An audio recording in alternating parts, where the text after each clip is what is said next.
I'm here with Yesi Ortiz from Power 106. So you talked about how you do assistant music director as well as being a radio personality. How did you get that second, the second title? Yes. I was working closely with E-Man, who's our music director at the radio station, and I had been putting it out there for a long time since I got to Power 106 that I want to be more involved with the music department. Obviously I had to get my feet wet and really just have my time as a midday personality, but eventually I just kept being persistent about wanting to learn more, and can I sit in music meetings and asking a million questions about charts and asking questions on how I was really showing them that I was really interested in learning more about the position, and constantly in our performance reviews with my boss, he'd be like, well, what do you want to do? What's your next goal? I'm like, dude, I want to be a music director eventually, or I want to assist in the music department. I want to be more involved. I kept being very vocal about how much I wanted to do something like that, and because I love music and I wanted to be a part of the radio station. I want to be able to help create the sound, and just finally working my way and not taking the back seat. I really just took control and really just asked questions and was nosy and was really consistently observing anything and everything that I could in the office. They taught me how to do all those things that I needed to, and it's just persistence. Yeah, so persistence is key. Persistence is key. Yeah, in a nutshell, persistence is key in asking questions and letting them know that this is what you want to do. Okay, great. So you talked about being right place, right time on how you got started. Do you want to just go ahead and talk about that opportunity that you had from Las Vegas? Yeah, it was at the right place at the right time, and it was also something that, I'm sure you've heard the expression, a closed mouth don't get fed.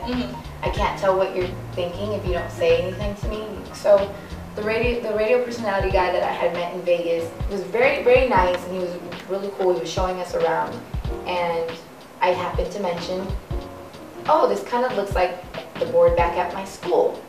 I'm doing broadcasting. He's like, oh, are you trying to be on the radio? And I said, yeah, I think so. I didn't say, no, I don't want to. I said, yeah, I think so. This is what I want to do.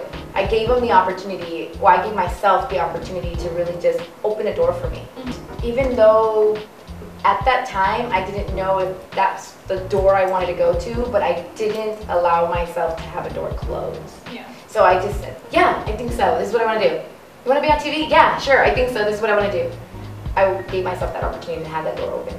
It was me just telling him, you know, this is what I want to do. I wanted to be a broadcaster.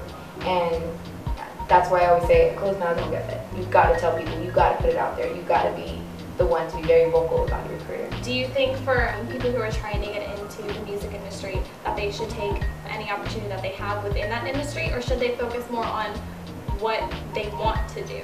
I think if you don't know what you want to do for sure, if you're 100% not set on something yet, I definitely think you should have many outlets. And for me personally, I knew I wanted to be in the entertainment world, but I didn't know it was actually being a radio personality.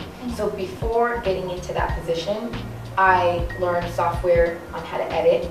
I learned software on how to read commercials. I did voiceovers and vocals, and I did news, and I tried to get whatever elements that had to do with radio. I try and touch on those elements so I can have some experience and see if I did like it.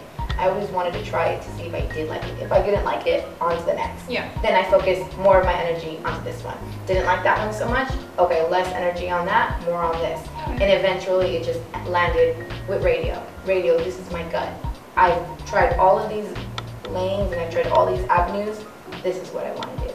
What advice would you have for people sending out their resumes to different companies, just as far as what it looks like? If should they follow up with an email, phone call? What would your advice be on that? I think, you know, it's a new era now. Really cool now. It's a new era that everything's so digital. Emails are really cool. I don't mind an email. A lot of program directors are different, more old school than others. It just depends on what kind of format you're going to. And with me personally, I don't mind an email resume.